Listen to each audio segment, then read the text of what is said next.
Dorothy lives on the wide grey prairies of Kansas. The sun has baked the land and grass a dull, dusty grey. Her tiny farmhouse holds just one little room. Aunt Em is thin and grey. The sun and wind long ago wore away her smile. Uncle Henry works from dawn to dark and never laughs. In this grey world, Dorothy's giggles still startle them both. It is Toto who keeps Dorothy from turning grey inside. He is a little black dog with silky hair and merry eyes. They play all day long, and she loves him dearly. "There's a cyclone coming, Em," Uncle Henry shouts. From north and south the wind wails and the grass bows low. "Quick, Dorothy, run for the cellar," cries Aunt Em. But Toto leaps from her arms and hides under the bed. Dorothy dives under the bed for Toto. Before she can reach the cellar door, the whole house lurches and lifts off the ground. The wind shrieks and the house spins up into the sky. Dorothy feels as if she's floating in a balloon. It carries them miles away, easy as a feather. At last, she curls up with Toto and falls fast asleep.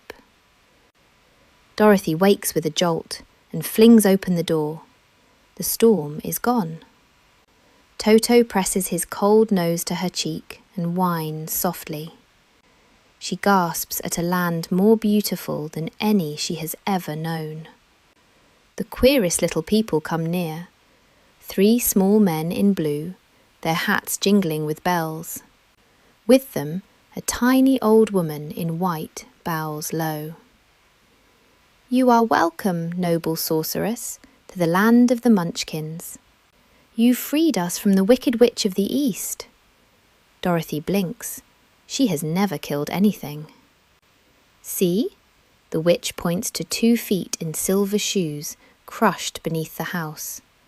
"That was the Wicked Witch of the East. I am the Witch of the North, and I am good." In the sun, the dead witch's feet shrivel away to dust, leaving only the silver shoes behind. Deadly desert rings the land on every side. "You will have to live with us," the witch says. Dorothy weeps, and the kind little Munchkins weep with her. Then the witch's hat turns to a slate that reads, "Let Dorothy go to the City of Emeralds. I will give you my kiss. No one will dare harm a person kissed by the Witch of the North." Her lips leave a round, shining mark on Dorothy's forehead. Follow the road paved with yellow brick to Oz. Then she spins on her heel and vanishes. Dorothy packs a basket with bread and butter for a long journey. She shares a drink of cool brook water with Toto.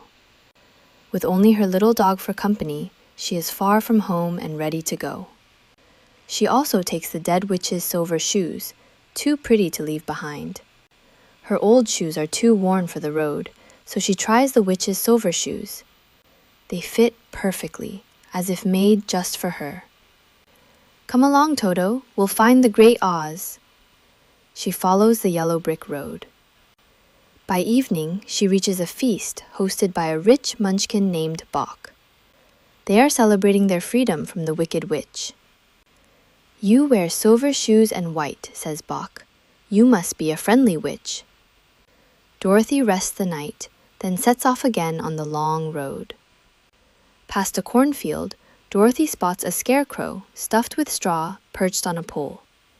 She stares at his painted face, and one eye slowly winks at her. "Good day," says the scarecrow in a husky voice. Dorothy can hardly believe it. Dorothy lifts him off the pole. "I feel like a new man," he says. He has no brains, only straw, and longs to ask Oz for some.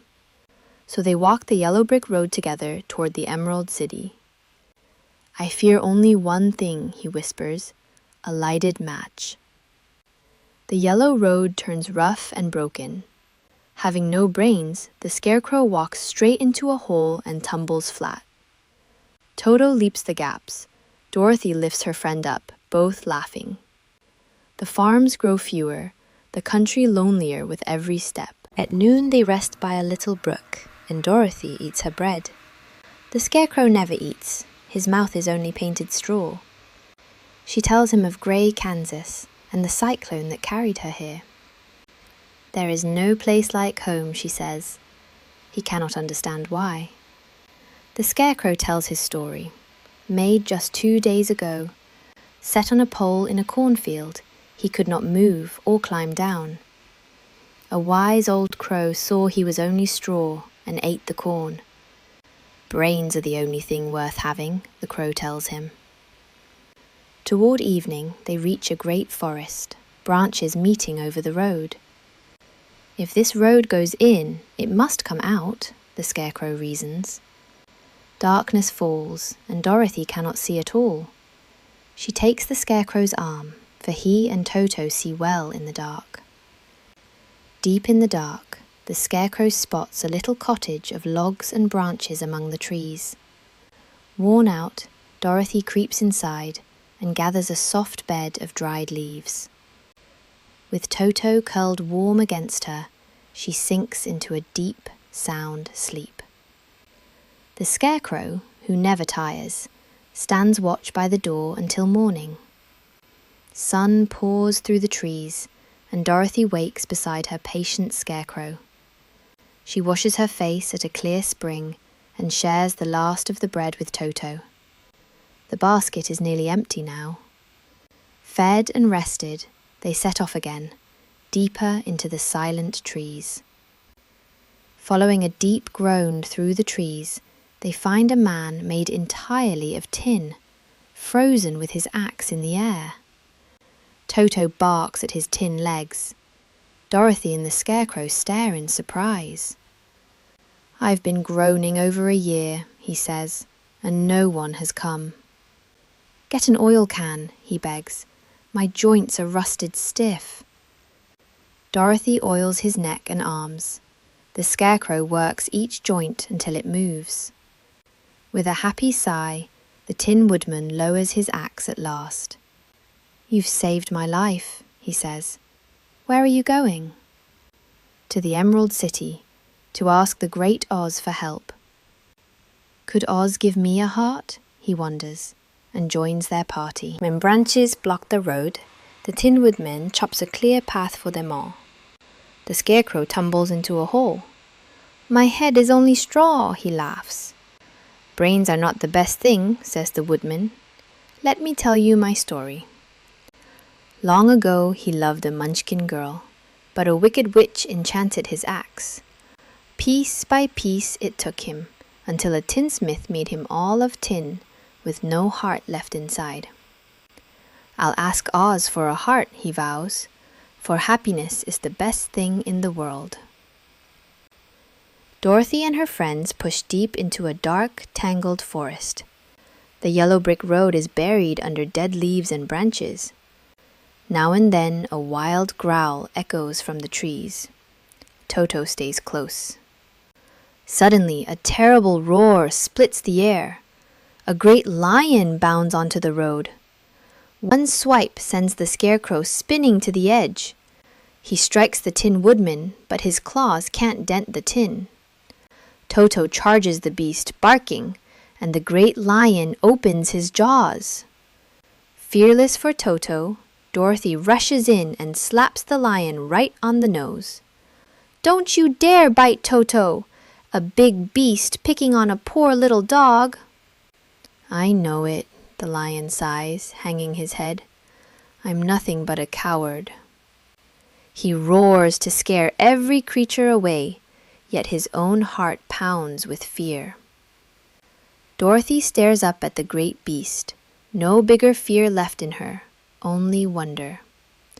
Each friend has a wish for the great Oz: brains, a heart, a way home to Kansas.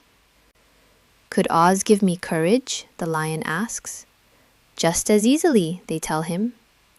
So the cowardly lion joins the journey, striding proudly at Dorothy's side. Later, the Tin Woodman steps on a tiny beetle and weeps with sorrow. His tears trickle into his jaw hinges and rust them shut tight.